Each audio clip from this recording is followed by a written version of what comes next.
দেশের 50 ভাগ নারী, তাদের বাদ দিয়ে দেশের উন্নয়নের চিন্তা করলে তা ভুল হবে বলে জানিয়েছেন সেনাপ্রধান জেনারেল ওয়াকারুজ্জামান।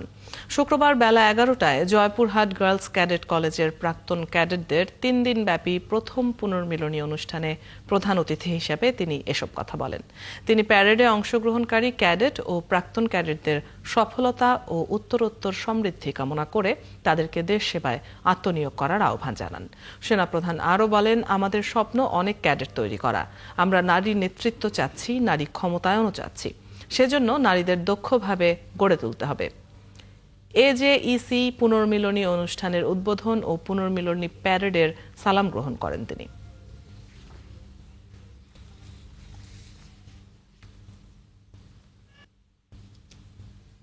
দেশে যদি 50 ভাগ যদি নারী হয় আর তাদের ছাড়া যদি আমরা চিন্তা করি দেশ এবং জাতি উন্নয়নের শিখরে উঠে যাবে, তাহলে সেটা একটা ভুল হবে। নৈতিকতা হচ্ছে অত্যন্ত গুরুত্বপূর্ণ। খালি ভালো ছাত্র স্টুডেন্ট রেজাল্টে ভালো হলেই হবে না, আমাদের সবাইকে ভালো মানুষ হতে হবে।